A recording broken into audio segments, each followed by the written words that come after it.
Kunci jawaban tema 7 kelas 5 halaman 88, 89, 91, 92, 93, 95, 96. Hai adik-adik, ketemu lagi pada pembahasan buku tematik tema 7 kelas 5.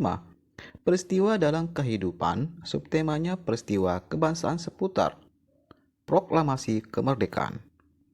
Pada halaman 88, adik-adik lakukan percobaan yang disebutkan pada halaman 87-88.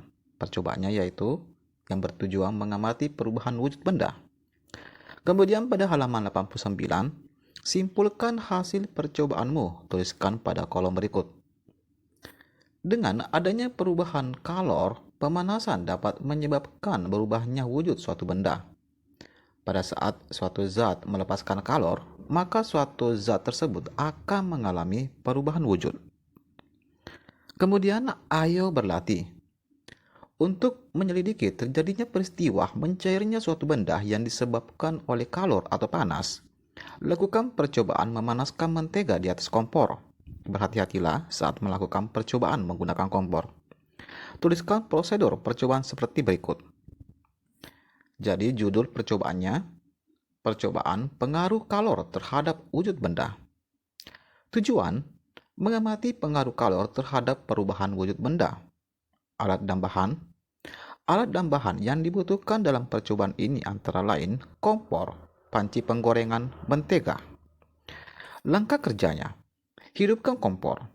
Letakkan mentega dalam panci atau penggorengan. Letakkan panci atau penggorengan di atas kompor menyala. Amati perubahan yang terjadi pada mentega.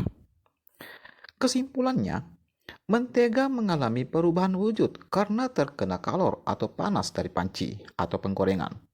Mentega yang merupakan zat padat berubah menjadi zat cair. Peristiwa perubahan wujud benda padat menjadi benda cair karena adanya pemanasan yang disebut mencair.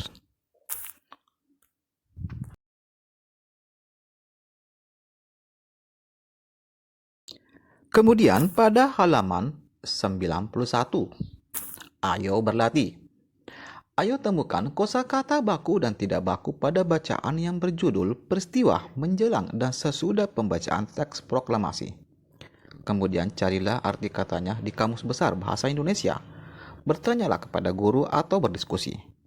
Jadi di sini ada kosakata pada bacaan. Kosakata baku, arti katanya.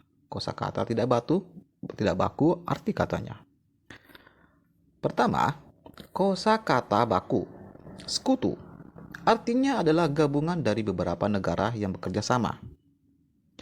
Proklamasi, artinya adalah pemberitahuan resmi kepada seluruh rakyat atau pengumuman. Perundingan, artinya adalah proses, cara, perbuatan merunding atau merundingkan atau pembicaraan, perembukan atau permusyawaratan. Pamflet, artinya surat selebaran. Sedangkan kosakata tidak bakunya, memproklamirkan, arti katanya mengumumkan. Kemudian kita lanjut lagi, ayo berlatih. Jawablah pertanyaan-pertanyaan terkait peristiwa Rengas Dengklok berikut. Kapan peristiwa Rengas Dengklok terjadi? Pada tanggal 16 Agustus 1945. Siapakah yang diamankan dalam peristiwa Rengas Dengklok? Yaitu Bun Hatta dan Bung Karno beserta Ibu Fatmawati dan Guntur Soekarno Putra.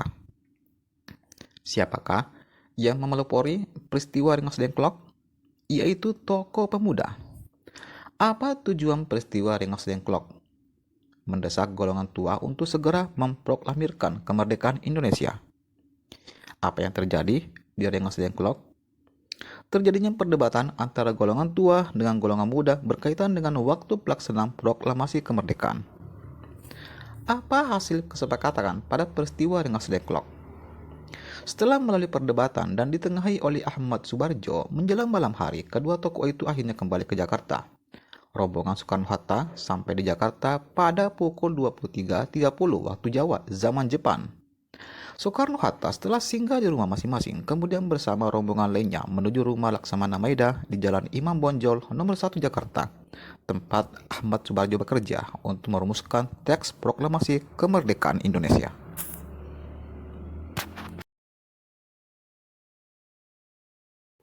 Lanjut lagi pada halaman 93. Ceritakan kembali secara tertulis peristiwa-peristiwa yang terjadi setelah pembacaan teks proklamasi kemerdekaan Indonesia pada kolom berikut. A. Penyebaran berita pembacaan teks proklamasi kemerdekaan. Penyebaran tentang berita proklamasi dilakukan dengan cara menyebarkan pamflet, mengadakan pertemuan, dan menuliskan pada tembok-tembok, disiarkan melalui radio dan surat kabar, dan pemberitahuan para gubernur pada wilayah masing-masing. B. Reaksi masyarakat Indonesia.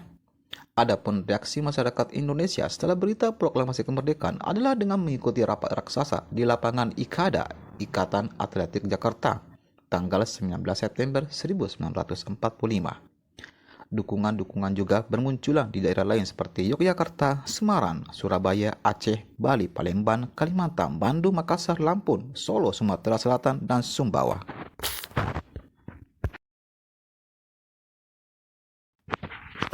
Kemudian pada halaman 95, ayo berdiskusi. Diskusikan bersama teman sebangkumu. 1. Apa perbedaan bentuk karya tari tunggal, berpasangan, dan kelompok? Tari tunggal, tari dilakukan oleh seorang penari, tetapi tetap tidak menutup kemungkinan dilakukan oleh banyak orang secara bersama-sama. Tari berpasangan, tarian yang dilakukan secara berpasangan oleh 2 orang penari. Tarian berpasangan ini dapat dilakukan oleh beberapa orang secara berpasangan. Sedangkan model pasangannya adalah ada yang dilakukan penari perempuan berpasangan dengan penari perempuan, ada yang penari laki-laki dengan penari laki-laki, serta ada juga tarian berpasangan antara penari perempuan dengan penari laki-laki. Tari berkelompok, tarian yang dilakukan secara bersama-sama atau berkelompok, atau tarian yang dilakukan oleh banyak orang secara bersama. Kemudian kedua, bagaimana pola lantai pada karya tari tunggal berpasangan dan kelompok? Pola lantai tarian yang dilakukan oleh 1 orang penari dapat dilihat dari berkas jalur garis-garis yang dilalui oleh penari pada saat melakukan gerak tari. Pola lantai berpasangan atau kelompok dapat dilihat berupa garis di lantai yang dilalui oleh penari saat melakukan gerakan tari, dan juga dapat dilihat dari formasi yang telah dibuat oleh kelompok penari tersebut. Lanjut, ayo renungkan. Kamu adalah generasi penerus bangsa. Apa yang dapat kamu lakukan untuk mengisi kemerdekaan ini? Tuliskan pada kolom. Apa yang dapat kamu lakukan untuk mengisi kemerdekaan ini? Di antaranya yang bisa kalian lakukan untuk ikut mengisi kemerdekaan: menghormati dan menghargai jasa tokoh-tokoh kemerdekaan dengan meneladani semangat kepahlawanan, menjaga dan memelihara semangat persatuan kesatuan, belajar yang giat dan tidak bolos sekolah, menolong orang yang membutuhkan, menghormati kedua orang tua, saling menghormati antar sesama dengan tidak membedakan perbedaan baik suku, ras, budaya, atau agama, menjaga keutuhan kedaulatan bangsa dengan rela berkorban demi kepentingan bangsa dan negara, mengikuti lomba-lomba dan kegiatan-kegiatan dalam rangka memperingati kemerdekaan, berpartisipasi aktif dalam kegiatan yang ada dalam masyarakat.